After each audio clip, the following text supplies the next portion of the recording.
चट्टपारामा मरमकोट जाँदा कुकुरले नपाएको दुःख पाइयो। Hello guys, welcome to our new blog. हिजो चाहिँ चट्टपारामा नयाँ वर्ष ढिलै भए पनि सबैजनालाई ह्याप्पी न्यू इयर है त गाइज। नयाँ वर्षको भ्लग त नयाँ वर्षको दिन हाल्नु नि भन्नुभएको छ होला है, किन भन्दा चाहिँ हिजो घुमियो, भ्लग सलग बनाइयो, तर एडिट गर्न त भ्याइएन। त्यही भएर आज दोस्रो दिन 2 गते चाहिँ पोस्ट गर्दैछु।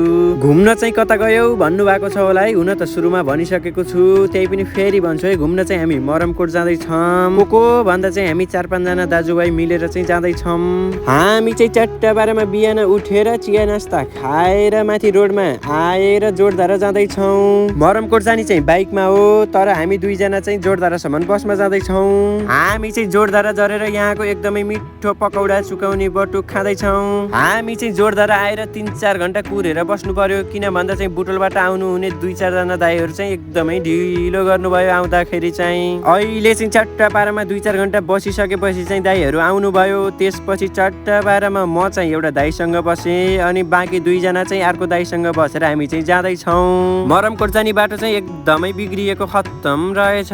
तपाईँहरू पनि कोही आउँदै हुनुहुन्छ भने चाहिँ हिँड्दै आउनु है, हिँड्दै चाहिँ एकदम बेस्ट हुन्छ।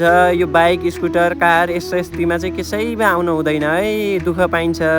अनि तपाईँहरू चाहिँ नयाँ वर्षको अवसरमा कता कता जानुभयो त घुम्न, सबैले कमेन्टमा भन्नु है, मैले पनि पढ्छु। अनि कता कता जानु भएको रहेछ थाहा पाउँछु नि त। अनि आज हामी किन घुमेको थाहा छ? किन भन्दा चाहिँ नयाँ वर्षको दिन घुमियो भने चाहिँ यो वर्षभरि सधैँ घुम्न पाइन्छ रे नि त।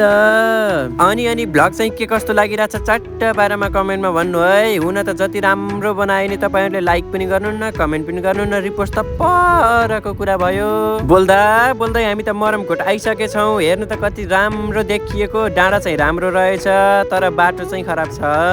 दुःख लाग्दो कुरा चाहिँ यस्तो भाइरल ठाउँमा नि नेपालको झन्डा च्यातिएर राखेको रहेछ। कमसेकम समितिहरू कसैले त यो परिवर्तन गर्नु पर्थ्यो नि। बरु हामीहरू आउनेको टिकट काटेर यो झन्डाहरूको परिवर्तन गर्ने, सरसफाइ गर्ने गरेको भए एकदमै राम्रो हुन्थ्यो नि त। यहाँको फोटो भिडियो चाहिँ एकदमै राम्रो आएको छ, गएर लाइक कमेन्ट गरिदिनु है। चट्टपारामा अहिले चाहिँ दाइहरूको फोटो भिडियो खिचिदिँदैछु। आउन त आउँदैन तापनि यस्तो खिचिदिन चाहिँ खिचिदिन्छु जे होस्। यस्तो असिलो बाटो हुँदा पनि मान्छेहरू चाहिँ धेरै आउनुहुँदो रहेछ है जे होस्। अनि के हामी फर्किँदा चाहिँ एउटा अङ्कल र दिदी हो कि बहिनी चाहिँ पछाडि बसेर आउनु भएको थियो।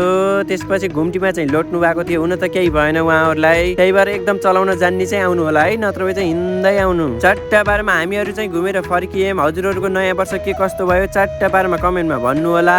आजको लागि चाहिँ यति नै। के कस्तो लाग्यो भ्लग चाहिँ चट्टपारामा कमेन्टमा भन्नु होला। लाइक कमेन्ट रिपोस्ट के गर्न मिल्छ सबै गर्नु होला। हस्त, धन्यवाद, जय नेपाल।